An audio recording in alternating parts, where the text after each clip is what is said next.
Casual Fridays? We don't really have those around here. For a lot of us, the morning commute is standing shoulder to shoulder in the cage, dropping a mile straight down to get to the face. In the pit, we look like ants working alongside the biggest pieces of machinery on the planet. It's a different world. It's our world. We're miners. It's not just what we do, it's who we are, to the core. We're miners. We carve prosperity from the ground. We find gold using some of the most advanced gear in the world, and also by using our gut. We're miners. We're truck drivers and electricians, engineers and millwrights, medics and mentors, chemists and cooks, greenskeepers and computer programmers. A day in the life of a miner is a day unlike anywhere else.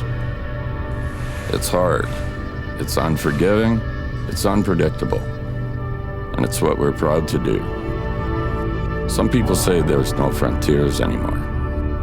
Well, a miner knows better, because here they are. We as a company have always been focused on creating sustainable value through growth. That's responsible growth. That means that we do it in a way that manages our overall portfolio. And very importantly, we provide benefits to the areas and the communities where we operate. This was a big year for Goldcorp because after many years of planning and work and investment, we were able to open up 2 brand new gold mines, the Éléonore project in Quebec and Cerro Negro in Argentina. And these are big, important mines that will help to sustain the future of Goldcorp for many, many years. I think Éléonore has a chance of being one of Canada's great gold mines for a long time. It's big, at up to 7,000 tons per day through the mill. The resource today is approximately 8 million ounces and has a chance to grow significantly because we haven't found the bottom of the deposit. Éléonore is also important from the standpoint that it represents some new thinking in our business. We're using filtered tailings at Éléonore, so we don't have a big tailings pond that has to be dealt with post-mining, and instead we're filtering the tailings and then stacking dry materials rather than in a pond. Also at Éléonore, we're using things like ventilation on demand, where we save the use of power and resources by only ventilating in areas where we have people at any particular time. And this is all done automatically through a tag system and electronics that monitor where people and vehicles are in the mine at all times.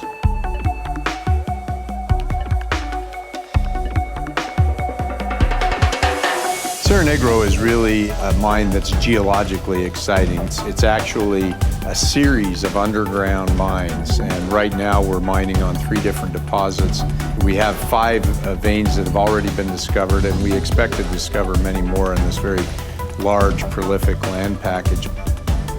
These are high-grade, near-surface veins that, by virtue of being near surface, we can mine through ramp development rather than having to build a shaft. In our business, these assets become available when they become available. You can't always plan. But what that means for the future of Goldcorp is sustaining the success that we've had for many, many years to come. These are going to be outstanding assets for the company for a long time. It's going to take a lot of work, and that's our challenge this year. And there's a lot of very talented people working on it, so I know we'll get there.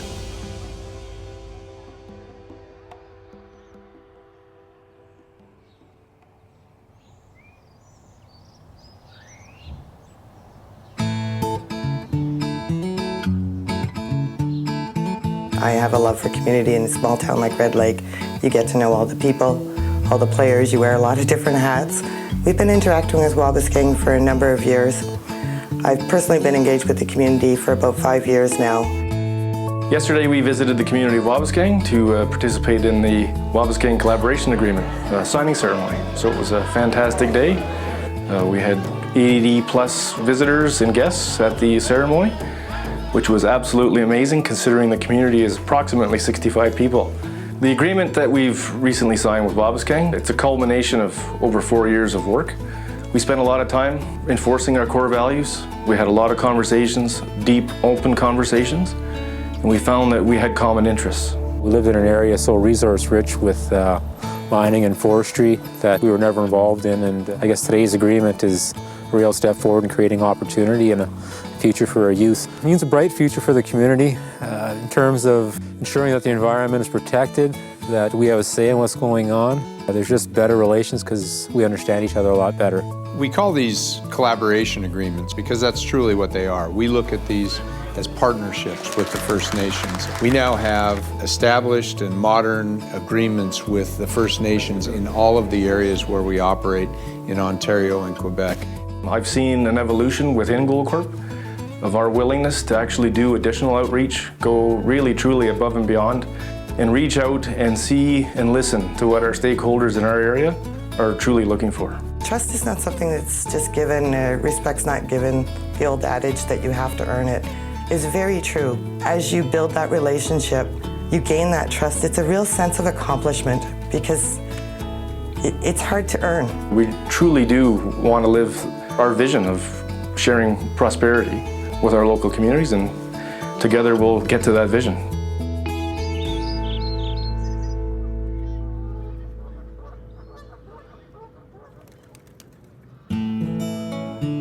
One of the barometers of any community lifestyle, any community living, is the health of its own healthcare system. About 5 or 6 years ago, we had a very severe doctor shortage in the Red Lake area. One of the findings was that perhaps our current medical facility wasn't meeting the needs of the residents. The current facility had reached near end of life. It wasn't meeting the needs of the patients, the residents, and the staff and doctors. We were sharing space. We had sort of used up every usable space, renovated it, and then turned it into office space or exam space. So 4 residents plus 5 doctors plus 2 students plus 8 family health team members. It was fun, but everybody sort of had to wait in line to see patients. The RNs didn't have their own space. They had to work in the admin office before, and they didn't have exam rooms, so they had to share space with the doctors, and there was kind of a fight over space because we didn't have enough rooms to see patients. This is going to affect every resident, every visitor in Red Lake for the next several generations, so it's a pretty exciting time. It's not every day that Red Lake gets another page in the history book. This is a pretty special one. As long as we have plans in place and stick to them that encompass core values and beliefs, we can move forward. Well, don't forget, we're miners, and the most important part of any job is to dig ground. So let's dig some ground.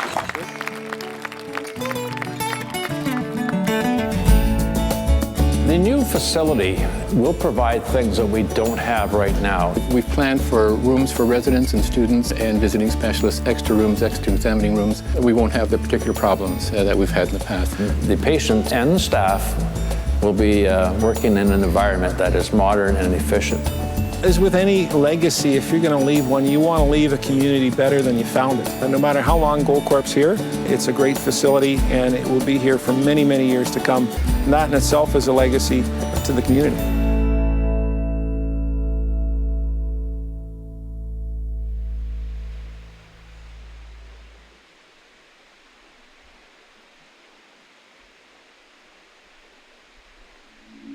Que el agua es vida y que el agua le da vida a todo y que es parte de lo que nosotros tenemos que cuidar.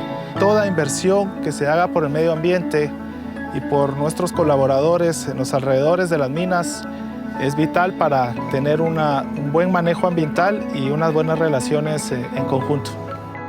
Acerca del beneficiario del proyecto de agua potable que estamos ya trabajando, estamos en proceso con este proyecto, pues el beneficiario hay más de 265. Hay 8, 10, 15 familias por un chorro y esto es lo que nos abastece. Pues la alegría creo que va a ser más grande de toda la familia porque van a abastecer agua suficiente para toda la familia. Ya lo tenemos al punto tanque, ya lo tenemos el proyecto ya ahí, ya con agua. El apoyo de nosotros, de estar apoyando el proyecto, pero en Goldcorp ya nos apoyó el proyecto hecho y derecho y estamos muy agradecidos. Todos los vecinos están agradecidos.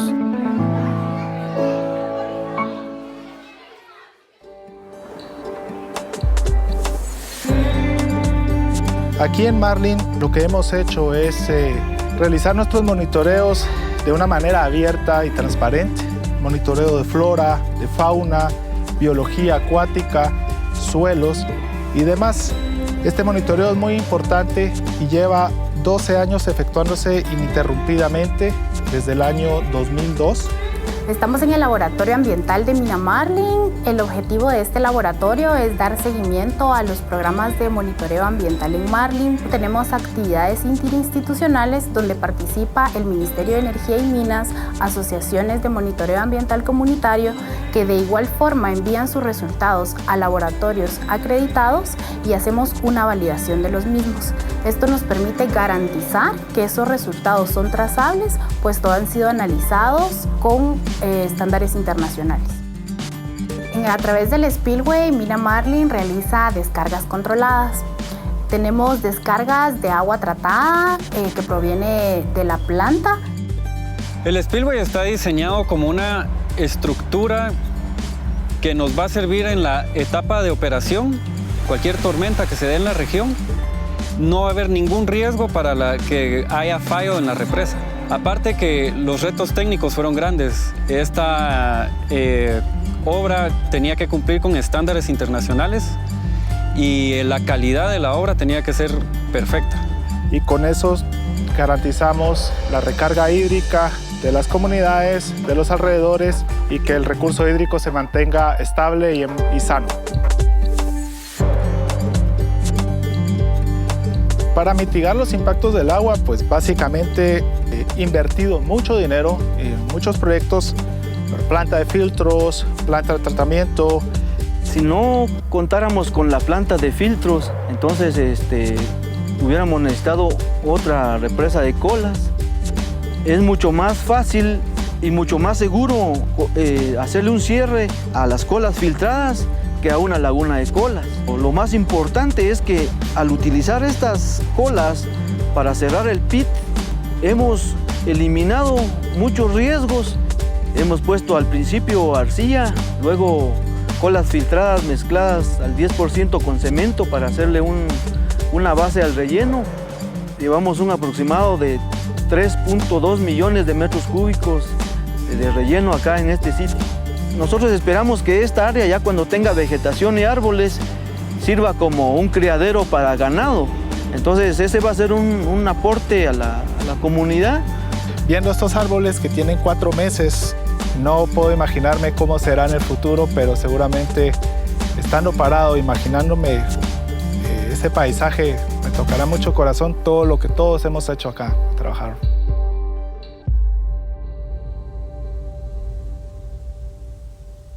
You learn a lot about life when you're a miner.